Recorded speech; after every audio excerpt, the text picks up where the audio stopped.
cementerio de la época colonial. Va a ser conocido también por ser una capilla de la orden franciscana. Ustedes ven aquí que hay un monje aquí a su mano izquierda.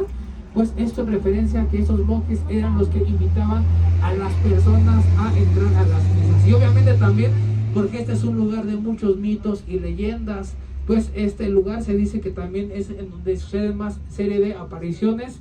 Y de hecho también el monje está señalando el convento, que es actualmente ese restaurante que están viendo a su mano derecha. Son varios los casos que se han visto del avistamiento de estos monjes. Ahora quiero que vean aquí a su mano derecha, que es el Parque Frida Kahlo. Está justamente, vemos las estatuas tanto de Frida Kahlo y de Diego Rivera. También este lugar, bueno, donde vemos otras estatuas de Frida. En su momento fue un lugar donde se comercializaba ganado, fábrica de textiles, pero el escultor Gabriel Ponzanelli, que de pequeño estuvo viviendo en la casa de Frida Kahlo, en honor a esta mujer decide hacer también lo que es el Parque Frida Kahlo, donde pueden visitar. También ustedes hay área para niños. Pero bueno, aquí están viendo a su mano izquierda el lugar con más antigüedad. De hecho, esta fue la primera capilla que ha existido desde que llegaron los españoles. Actualmente se encuentra cerrada por el sismo del 2017, la afectó. Ahora vamos a llegar a un lugar que fueron las caballerizas también de los conquistadores. Y yo ya les estoy adelantando detalles porque efectivamente en Coyoacán es en donde fue el cuartel militar donde Hernán Cortés preparó el asedio a Tenochtitlán. Por eso en Coyoacán vamos a encontrar que se dicen que aquí estuvieron las casas de los conquistadores. Bueno, aquí vean a su mano derecha este lugar que se le llama la Hacienda de Cortés. Es un centro cultural y ¿saben que llegó a venir a visitarlo? Personalidades como Gabriel García Márquez, el premio Nobel del país de Colombia, presidentes como don Lázaro Cárdenas del Río.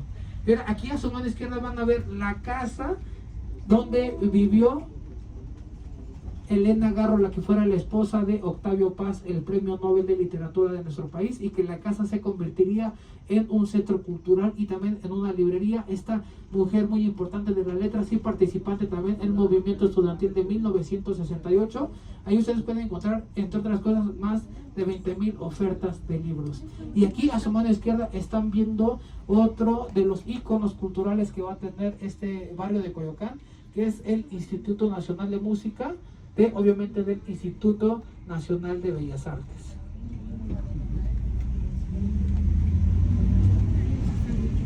Y como les decía, el Coyoacán fue el cuartel militar, el lugar en donde Hernán Cortés preparó el asedio de Tenochtitlán después de haber pasado por Tlaxcala y haber tomado a los que iban a ser sus aliados también. Como dato interesante, en este lugar también es donde pasaba el tranvía del circuito de Coyoacán, y esta que están viendo a su mano izquierda es la casa donde traían los objetos perdidos. Este tranvía que en su momento llegó a ver que se subían personalidades como Frida Kahlo, Diego Rivera, Ramón López Velarde, entre otros. Y ese DIF que van a ver aquí a su mano derecha, que lleva el nombre de Casa Cuna. ¿Saben por qué lleva este nombre y por qué se fundó? Porque aquí es donde vinieron a traer los niños que habían quedado huérfanos por el terremoto de 1985. Aquellos niños de los que ya no encontraron a los padres después de ese terrible evento. Ahora estamos en esta calle que lleva el nombre de Avenida Hidalgo, que es en homenaje al que fuera el padre de la patria, aquel hombre que allá en el estado de Guanajuato, para los que alguien dijo que venía de León, ¿verdad? Justo allá en Guanajuato, donde nace la lucha por la independencia de nuestro país. Recuerden Allende, Aldama, Abasolo, y obviamente se inicia la etapa por la independencia de nuestro país, de la Nueva España. Y obviamente hay mucho más que encontrar aquí en Coyoacán. Están, entre otras cosas, las pulquerías, están también lugares donde se vende mezcal. Aquí en Coyoacán se hace también la tradicional feria del tamal, también la feria del chocolate, obviamente la feria del pan de muerto, también obviamente las festividades que se hacen por el Día de Muertos. Y como ya hemos visto, hay muchos centros culturales, museos. Aquí también se encuentra uno de los museos más importantes, que es el Museo Nacional de Culturas Populares, donde ahí se hace lo que es la fiesta de que es el evento que es la Feria del Tamal. Pero sobre todo, si tienen la oportunidad de vivir en lo que es Día de Muertos, no se lo pierdan, porque en este barrio realmente la festividad pues es muy alegórica, con los bailes tradicionales, las fiestas, entre muchas otras cosas. Ahora vamos a llegar a otro de los lugares más antiguos de aquí, de este barrio de Coyoacán. Como es interesante, de hecho el barrio de Coyoacán pertenece a una demarcación que lleva el nombre de Colonia del Carmen, aunque el nombre original debió de ser la Colonia Hernán Cortés, porque este fue uno de los ayuntamientos. Pero ¿saben por qué se llama Colonia del Carmen? Por Carmen Romero Rubio, la que fuera la segunda esposa de Porfirio Díaz, a la que también la conocían como Carmelita. ¿Y saben por qué? Porque cuando ella se casó con Porfirio Díaz, ella solamente tenía 17 años y él 51. Era su maestra de inglés. Ahora vamos a llegar les digo, a uno de los lugares también con mucha más historia de aquí del barrio de Coyoacán, y yo quiero mostrarles esta imagen de lo que era la gran ciudad de México, Tenochtitlán. Así se veía la gran ciudad mesoamericana, la última civilización mesoamericana antes de la llegada de los españoles, en lo que era el esplendor de la ciudad. Lo que era la ciudad principal se encuentra en lo que hoy es el centro histórico. Ahí atrás de la catedral metropolitana era donde estaba el Güey Teocalli o el Templo Mayor. Pero Coyoacán era un pueblo tributario a la gran ciudad de Tenochtitlán. De hecho, el Ixtolinque, que era el rey de aquí, tenía que pagar tributo al rey azteca, que en ese tiempo, sobre todo en un tiempo muy predominante, fue Ixcoatl. Y este lugar al que vamos a pasar va a llevar el nombre de Avenida Río Churubusco, aunque el nombre original era Huitzilopochtli. Lo de Churubusco fue una espinización de Hernán Cortés. ¿Y saben por qué? Porque durante la época de la conquista quería que no se recordara a la que fuera la deidad más poderosa de los tenochcas. Por eso este río que vamos a ver fue también uno de los ríos más impresionantes que llegó a tener aquí Coyoacán. Y ahí con esto ya vamos a empezar a hablar de que en realidad el paisaje de Coyoacán era muy diferente a lo que estamos viendo, y por eso posiblemente es que Coyoacán no significa el lugar de coyotes, sino el lugar donde abundaban los manantiales, como lo apuntan algunos historiadores. Ahora, Huitzilopochtli, que era el nombre de Churubusco, les digo porque aquí era un lugar importante de comercio. Aquí es un lugar donde venían los aztecas, los mexicas a comercializar. Aquí también es donde traían lo que eran parte de lo que eran las riquezas, parte también de lo que traían de las plantas, de los bellos árboles y flores que traían de Xochimilco, en lo que era este río. De hecho, el río que están viendo a su mano izquierda, donde está la avenida, todavía existe, pero va entubado, está justo por debajo de la avenida como homenaje. Y de hecho, donde estaba el templo de adoración a Huitzilopochtli es donde actualmente está el Museo de las Intervenciones.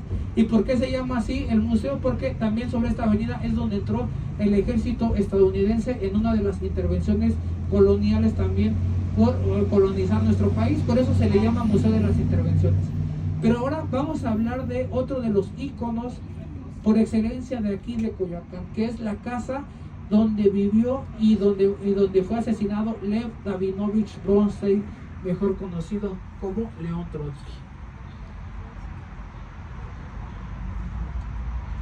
Aquí a su mano derecha están viendo el lugar en donde él vivió, en donde él fue asesinado. Y obviamente es un museo ahora, hay exposiciones, hay eventos, pero se encuentra todavía la parte de la casa donde él vivió, que dice el muro, lo que era el despacho, lo que era la biblioteca.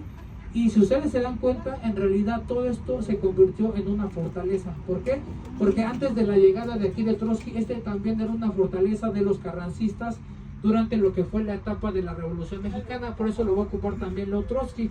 León Trotsky era un revolucionario, fue líder del Ejército Rojo y enemigo de José Stalin. De hecho, él va a estar huyendo mucho tiempo. Muchos países no lo querían recibir, y va a ser el presidente Lázaro Cárdenas, a través justamente de los que iban a recibir lo que era el muralista Diego Rivera y Frida Kahlo. Por eso le estuve viviendo mucho tiempo en la Casa Azul antes de llegar a este lugar.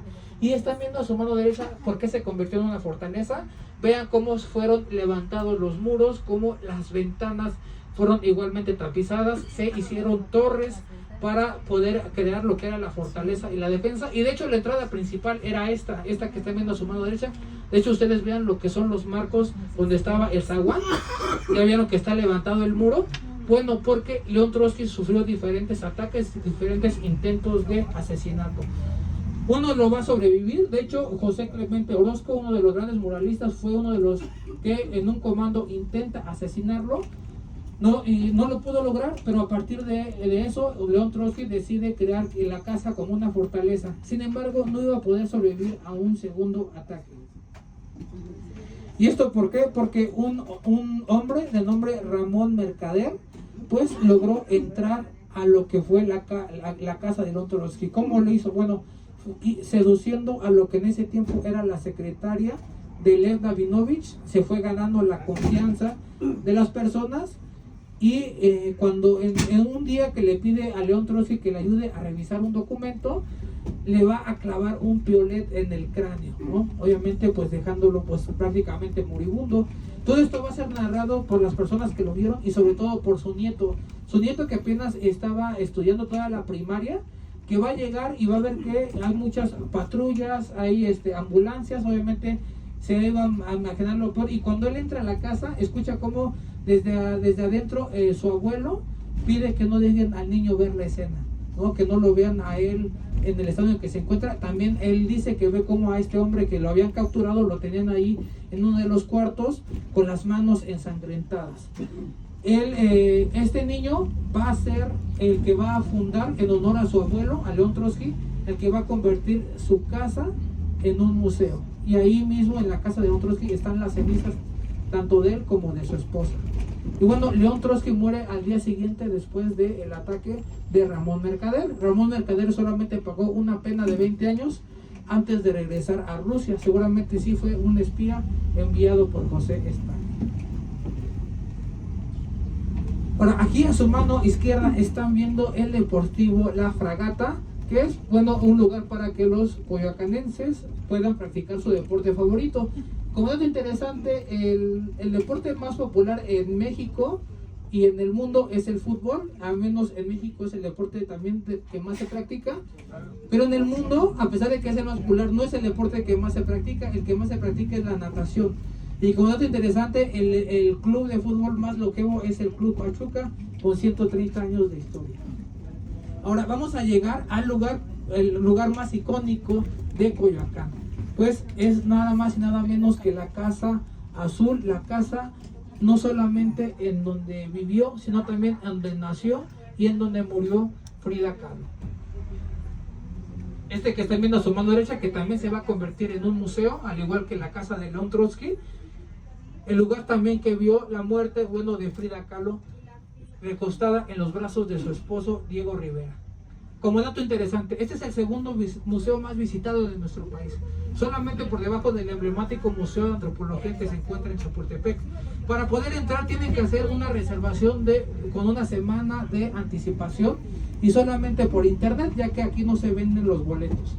Pero entonces las cosas que vamos a encontrar ahí en la Casa Azul, bueno, van a encontrar juguetes, sobre todo, que esto nos va a hablar también de una de las tristezas y que también lo va a plasmar en una de sus pinturas, por el hecho de que Frida Kahlo nunca pudo ser madre. Por eso ella tenía una gran colección de juguetes y de hecho le gustaba que la fueran a visitar los niños. Ya ven que les dije que Gabriel Pozzanilli, el de las figuras del Parque Frida Kahlo, él de niño estuvo con ella y por eso también hace ese homenaje. Y de hecho es el mismo escultor de la Fuente de los Coyotes que se encuentra en el Jardín Centenario. Pero ella lamentablemente no pudo ser madre y lo va a plasmar también en lo que eran las pinturas, lo que es la cocina donde están las cazuelas, lo que es el jardín donde hay sobre todo piezas prehispánicas, donde ahí pasaba las horas junto con su esposo Diego Rivera, y obviamente también la recámara en donde ella pintaba. Pero no podemos entender la complejidad que es Frida Kahlo sin obviamente lo de las pinturas, ¿verdad? Entonces estas son algunas de las pinturas más famosas de ella. Bueno, esta que estoy señalando, que es la de las dos Fridas, es una de las pinturas más costosas, pues está valorado en varios millones de dólares. Ahora bien, la pintura que yo creo que representa más lo que fue la vida de Frida Kahlo es Frida y los venados. ¿Por qué? Porque nos habla de la capacidad que puede llegar a alguien, la capacidad de resiliencia, de resistir. Pues imagínense, ella desde niña, desde que tenía 6 años, sufrió de una enfermedad conocida como la polio. Esta enfermedad le debilitó mucho una de sus piernas y de hecho la hizo que adelgazara mucho. Por eso ella también usaba vestidos largos, porque una de sus piernas era mucho más delgada que la otra. Sufrió por eso, y también cuando ella era adolescente, cuando ella se dirigía a la Escuela Nacional Preparatoria porque ella quería estudiar medicina, ella cuando iba en este viaje en un camión, justo el tranvía de Coyoacán va a chocar con este autobús. Cuando ella estaba ahí, fue un terrible accidente porque, entre otras cosas, una de las varillas que tenía el tranvía se le va a atravesar entre el vientre y el abdomen. Esto le iba a provocar, y a partir de ahí, una operación cada año. Entonces, imagínense lo que debió de haber hecho, más obviamente los desamoríos que tenía junto con su esposo Diego Rivera, ¿verdad? Bueno, pues recordemos, ella era más joven que Diego Rivera. De hecho ella lo conoce a él cuando ella estaba en la Escuela Nacional Preparatoria y él ya era un muralista conocido.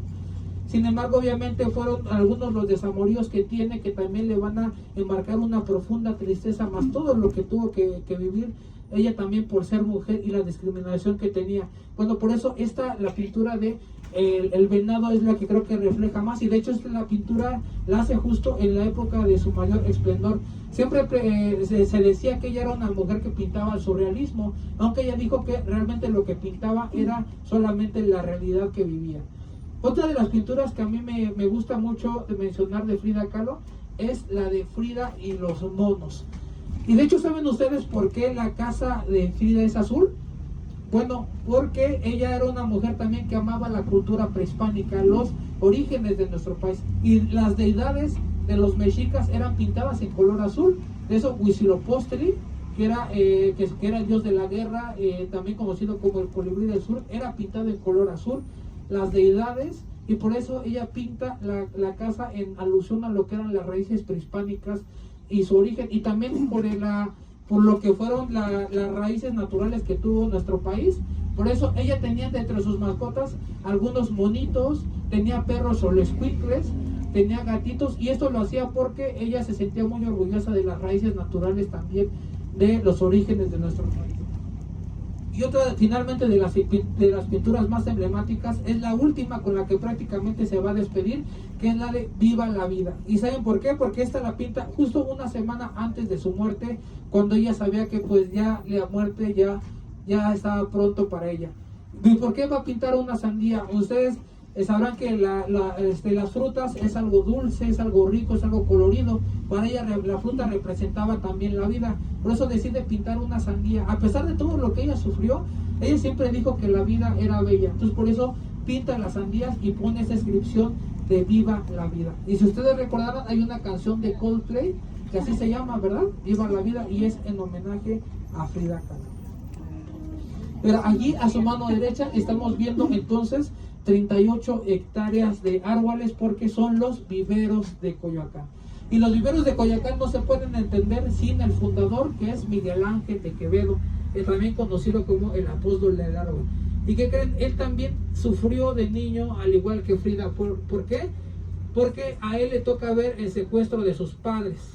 Y porque era de una familia acaudalada, y a pesar de que se pagó el rescate de sus padres, los secuestradores los terminaron asesinando. Eso quiere decir que él queda huérfano desde muy pequeño. Su familia trató de apoyarlo, incluso él era de Guadalajara, uno de sus tíos lo va a mandar a estudiar en Francia, y en Francia va a estudiar una carrera de ingeniería. Ahí él va a demostrar todo su talento que tenía, y fue uno de los arquitectos e ingenieros que participaron en la edificación de la Torre Eiffel de París. Cuando regresa a México, regresa ya todo consagrado. De hecho, Porfirio Díaz le va a dar un puesto en la Secretaría Forestal, y él quiere homenajear también en la memoria de sus padres, porque que eran los viveros, era el rancho de sus padres, era el rancho de Panzacola, así se le llamaba al rancho de los padres de Miguel Ángel de Quevedo. Obviamente el espacio no era tan grande, por eso pide la ayuda del presidente, y es a través de su secretario de Porfirio Díaz, José Limantur, que presenta el proyecto y convierte este lugar en el primer espacio. Aquí es donde se crearon los primeros espacios de recuperación de los árboles, tanto los árboles endémicos como los árboles que son de otros países. Por ejemplo, la jacaranda, que no es endémica de México, la trajo un japonés. Y de hecho casi varios de los árboles que adornan los jardines y los palacios de la ciudad son traídos de aquí, de los viveros de Coyoacán. Aquí es donde las personas pueden sembrar algún árbol, pueden adoptarlo. Y como dato curioso, por ejemplo, la palmera que estaba en Paseo de la Reforma fue traída de aquí. El ahuehuete que se está poniendo en la Avenida Reforma es traído de los viveros de Coyoacán. Es decir, este es el espacio forestal por excelencia de la Ciudad de México y también uno de los grandes pulmones que tiene nuestra ciudad. Ahora también a Miguel Ángel de Quevedo también le toca ver la lucha de la Revolución Mexicana. Y de hecho él es Victoriano Huerta no va a estar muy de acuerdo en lo que es este proyecto, e incluso está en una lista de personas que iban a ser asesinadas. Por eso él vuelve a escapar de nuestro país y regresa cuando ya está Venustiano Carranza como presidente. Venustiano Carranza lo va a apoyar y en homenaje pues Miguel Ángel de Quevedo le va a prestar la casa para que ahí redacte la Constitución de 1917. Aquí a su mano izquierda están viendo, ya ven que les dije que Coyoacán era un lugar de muchos ríos, lagos y manantiales. Bueno, este es otro de los vestigios. A pesar de que es muy pequeño, ahora que lo van a ver, el río de Magdalena fue uno de los ríos más importantes de Coyoacán, del paisaje. Pues este es un vestigio milenario porque también viene de aquella erupción del volcán Xitle hace ya miles de años. De hecho, aquí muy cerca hay una colonia que se llama Pedregal de San Ángel. Y de hecho, si ustedes ven el terreno, de hecho algunas calles de aquí de Coyoacán estuvieron adoquinadas, pero ustedes van a San Ángel, todavía se van a encontrar empedradas de lo que fue aquella erupción de hace miles de años. Pero este que es el río de Magdalena nos habla justamente de lo que era el paisaje hace miles de años y todavía de la época prehispánica. Y esta capilla, obviamente la que está atravesando es la capilla de San Antonio de Padua. Esta fue seguramente mandada a hacer por uno de los órdenes franciscanos, porque aquí muy cerca está el barrio de Santa Catarina. Y bueno, este que es el río Magdalena, uno de los íconos milenarios que siguen persistiendo a pesar de tanto tiempo. Ahora vamos a llegar a lo que es la hacienda, el lugar en donde vivió Miguel Ángel de Quevedo. En este lugar es donde él presentó su proyecto. De hecho, aquí hay un homenaje a él, al que es el apóstol del árbol, este hombre que luchó por recuperar los espacios verdes. Es un busto que está ahí a su mano derecha, justo atrás del árbol. Y no sé si lo alcanzan a ver, está pequeño, pero ahí está el homenaje a Miguel Ángel de Quevedo. Y aquí es en donde don Venustiano Carranza va a redactar en la casa de Miguel Ángel de Quevedo la Constitución de 1917, la que actualmente nos rige como ciudadanos y la primera que tiene las leyes forestales en cuidado del medio ambiente de nuestro país. Como es interesante también, estas casas que están viendo a su mano izquierda fueron las casas de uno de los expresidentes que tuvo México, que fue Miguel de la Madrid. Y en esta que es la Casa del Sol, la casa de Miguel Ángel de Quevedo, ustedes vean la inscripción y es un homenaje también a don Venustiano Carranza, personaje e ícono de la Revolución Mexicana. ¿Quién vivirá ahí ahora? Ahora estamos llegando a uno de los lugares más icónicos que tiene Coyoacán, que es la calle de Francisco Sosa. Van a ver en la esquina la casa de Salvador Novo, este poeta, escritor, dramaturgo, historiador, pertenecía al grupo de los contemporáneos. Están viendo aquí a su mano derecha la casa donde él vivió, y a su mano derecha al fondo está la casa de Dolores del Río, esta actriz muy popular de la época del cine de oro mexicano. Y aquí frente a ustedes están viendo el Museo de la Acuarela, el Museo Alfredo Guati Rojo, que es diferentes exposiciones, actividades para los niños, para los adultos que quieran aprender lo que es el arte de pintar sobre agua. El bellísimo Museo de la Acuarela, que es el primer museo de acuarela que hay en México. Y aquí a su mano izquierda están viendo la Casa de Alvarado. ¿Y por qué la Casa de Alvarado? Porque esta se dice que fue la casa en donde vio uno de los conquistadores también de Tenochtitlán. Pues recuerden que Pedro de Alvarado fue aquel que provocó la matanza del Templo Mayor. Pero aquí también en esta casa es donde se encuentra la Fonoteca Nacional. Aquí también en esta casa es en donde vivió Celia Nuttall, la gran antropóloga. Y por si fuera poco, en esta casa es donde también vivió sus últimos días Octavio Paz, el Premio Nobel de Literatura de México. Y si ustedes quieren conocer las voces de los personajes icónicos, la voz de Diego Rivera, la voz de Diego Rivera, de Porfirio Díaz, de todos estos personajes. Incluso se dice que hay archivos de las voces de Frida Kahlo. Ahí en la Fonoteca Nacional se encuentran todos esos archivos, esos vestigios históricos. Celia Nuttall es antropóloga que luchó por la defensa de la imagen de los indígenas, de que no eran salvajes, sino que eran seres que tenían toda una constitución bastante admirable. Y de hecho aquí están viendo un monolito, aquí a su mano izquierda, hacia arriba, hay un monolito tolteca. Porque en este lugar es también donde se encontraron los vestigios prehispánicos del pueblo indígena de Coyohuaca. Les digo, Pedro de Alvarado, que fue aquel capitán que provocó la matanza del Templo Mayor, y después eso provocaría la huida de Hernán Cortés, ¿verdad? Conocida ese episodio como la Noche Triste. De hecho, Hernán Cortés también pasó cuando venía huyendo después de esa batalla, donde por poco es capturado, y Cuitlahua, que era el rey azteca de ese entonces, que había sucedido a su hermano, va a matar al rey de Coyoacán por haber permitido la huida de Hernán Cortés.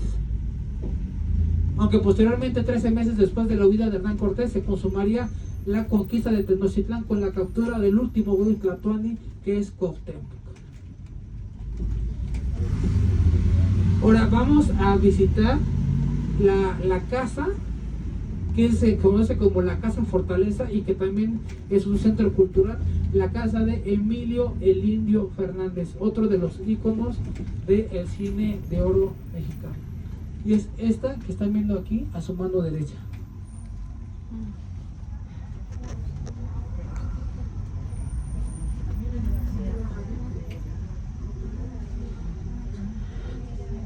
Como dato curioso también vamos a encontrar aquí, bueno, este premio que se regala de los Óscares, esta figura de que se regalan los Óscares cuando se premia, el modelo que posó para esa estatua fue Emilio el Indio Fernández. Gracias. Para que conozcan las actividades también de aquí del Centro Cultural.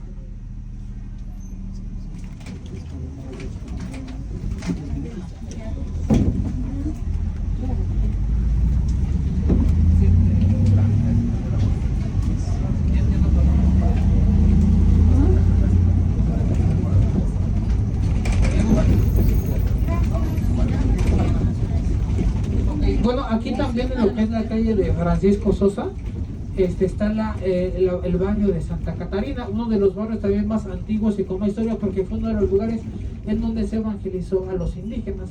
Pero también para todas aquellas personas que gustan de las historias de terror, de lo que son las leyendas, aquí vamos a llegar a lo que es el Callejón de la Escondida. Este que están viendo aquí hacia su mano izquierda, este pequeño callejón. Y si ustedes entran ahí, hacia su mano derecha, van a llegar al Callejón del Aguacate. ¿Y habían escuchado ustedes la leyenda de ese callejón?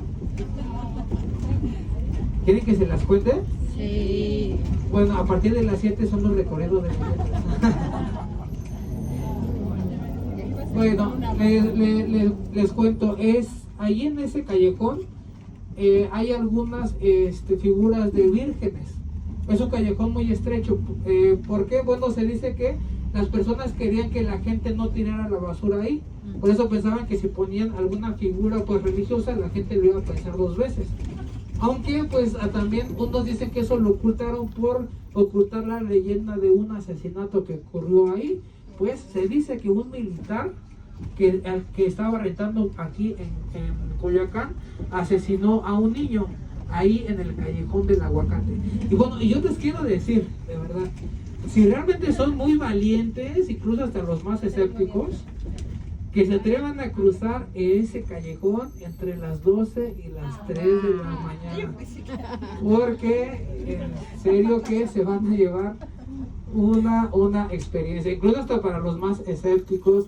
Los reto que sean lo suficientemente valiente, cruce lo que es ese callejón. Y saben sobre todo en qué mes, en el mes de septiembre, que es un mes con mucha energía. No por nada también en ese mes suceden mucho también lo que son los sismos, y en ese mes es también donde ocurrió el evento en donde fue el asesinato del niño. Entonces, si son muy valientes, crucen el callejón del aguacate. Y también comentarles, ya que estamos también en este tema, que tenemos los recorridos de leyendas a partir de las 7 de la noche, no se lo pierdan. Son historias, leyendas de aquí de Coyoacán. Obviamente hay muchísimas leyendas aquí, para que no se los pierdan, están bastante interesantes. Y si no les da miedo, si no tienen miedo de tener pesadillas o que le jalen los pies, pues adelante. Sobre todo porque algunas almas son muy caprichosas, no les gustan que las molesten. Se los digo por experiencia. Ahora que estamos aquí en Coyoacán, bueno, hablábamos de toda la historia que llegó a tener como pueblo indígena y también como pueblo colonial. Pues les digo que este fue el cuartel donde Hernán Cortés preparó la conquista a Tenochtitlán. Y también aquí a su mano derecha están viendo esta casa donde aquí Octavio Paz escribía. Aquí es donde también se dio a conocer su gran trabajo para él ser también el ganador del Premio Nobel de Literatura. Y ahí también era donde él dirigía la revista Vuelta, que fue una de las revistas también más populares de nuestro país. Y aquí hay otro convento también muy interesante, porque aquí en el barrio de Santa Catarina fue un lugar de muchos conventos. Vean ahí a su mano derecha, ya ven que hay un Cristo crucificado. Esto nos habla de la historia y la importancia que tuvieron los conventos. No se pierdan los recorridos de leyendas, créanme que están bastante interesantes. Y de hecho hay unas pistas, porque en algunas de estas casas ustedes ven hay muchas vírgenes. Ustedes son muy atentos, en algunas esquinas hay vírgenes, y esto se dice precisamente porque desde la época colonial mucha gente pretendía con esta manera pues alejar a lo que ellos decían que eran los malos espíritus. Alojar o alejar.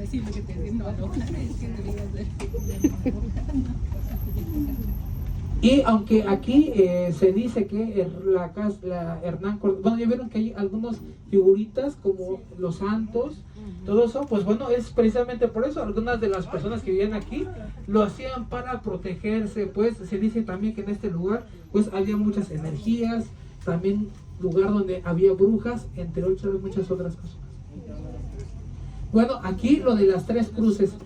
Esta calle que lleva el nombre de las tres cruces es porque efectivamente aquí hay tres cruces. Una está ahí en la esquina y otra está aquí, ¿ya la vieron? A su mano derecha, y otra está enfrente. Otro de los emblemas que nos hablaban del misticismo y el alto nivel de la fe, de la religión que existía aquí en el barrio de Santa Catarina. Pues aquí también estaba concentrada pues algunos monasterios, algunos conventos. Y pues yo les decía, si tienen la sangre fría, pues pueden hacer el recorrido de leyendas. Si tienen la sangre fría, que no se asusta. Bueno, la historia de Coyoacán, les decía también, es la historia colonial. Pues se dice que aquí también vivieron los capitanes. Ya vimos la que fue la casa de Pedro de Alvarado, aquel hombre que provocó esta matanza. También se dice que aquí en Coyoacán vivió, por ejemplo, Diego de Ordaz. Este hombre, que la aventura que hizo fue nada más y nada menos que subirse al volcán Popocatépetl. Imagínense en esa época, tan solo, no en esa época, actualmente, lo que representa subirse al volcán Popocatépetl, ¿no? Qué arriesgado. Bueno, este militar lo hizo para tener una vista justamente de lo que era la gran ciudad de Tenochtitlán, ¿no? Para poder ver también los españoles que primero estaban viendo cómo eran las ciudades mesoamericanas. Lo hicieron, por ejemplo, del Cerro de la Estrella, que donde actualmente hoy es Iztapalapa. Desde ahí vieron lo que era pues todo el asentamiento. Bueno, la aventura de Diego de Ordaz llegó a los oídos del rey, e incluso él va a mandar a hacer escudos para así que conmemorar esta aventura de haber subido nada más y nada menos que al volcán Popocatépetl. Y ahora vamos a llegar a lo que es el centro de Coyoacán. Y bueno, como dato interesante, ya vimos que el barrio más antiguo en realidad fue el barrio de la Conchita, pero eso no quiere decir que la capilla y templo de San Juan Bautista pues no tenga mucha historia y antigüedad. Pues data desde el siglo XVII y fue la orden de los dominicos la que realizó la edificación de este bellísimo templo. Pero ahí en ese templo que vamos a ver en un momento más, era también donde estaba la pirámide principal del pueblo indígena de Coyoacán. Ahí es donde se encontraba, y en realidad era una capilla enorme porque tenía 3 naves. Actualmente ya solamente está una. Sufrió también diferentes remodelaciones, pero también, ¿qué creen? También era un panteón. Ahí también se encontraron los restos de cuerpos prehispánicos. Lo siguieron utilizando todavía, incluso cuando estaba formando lo que era la capilla, y llegaba el atrio llegaba a mucho más. Ahora también otro detalle interesante: ¿saben por qué la cruz que está enfrente de la capilla no tiene a Jesucristo? En un momento les voy a decir también. También hay unas palabras en la entrada de la iglesia de San Juan Bautista. ¿Y saben qué dicen? No olviden dejar su propina. En realidad dice: esta es la entrada a la casa de Dios y las puertas del cielo. ¿Y saben por qué no ponían cruces a Jesucristo crucificado? Porque temían que los indígenas pensaran que era un sacrificio, y ellos hicieran lo mismo para poder hacer las adoraciones. Pero están viendo entonces aquí a su mano izquierda lo que es que es el Jardín Hidalgo, en homenaje al centenario de la independencia. Está hecho, está el cura Miguel Hidalgo. En la parte de enfrente está el Jardín Centenario, donde están las fuentes de los coyotes. Y también otro dato interesante: ahí frente a ustedes está lo que fue el palacio. Se dice que esa fue la casa de Hernán Cortés, que sí fue el palacio del ayuntamiento desde la época colonial hasta el año 2003. ¿Y saben qué? Se dice que ahí es donde le quemaron los pies a Cuauhtémoc. También no se pierdan que aquí en Coyoacán está el Café El Jarocho, está el mercado de artesanías, porque ustedes pueden comer alguna artesanía. Está el mercado de la comida. Si ustedes también quieren conocer más de la comida típica mexicana, está aquí a la vuelta. El mercado general de Coyoacán, ahí están también las famosas tostadas de Coyoacán, no se lo pierdan. Y sobre todo, no se pierdan el recorrido de leyendas. Bueno, a nombre del conductor,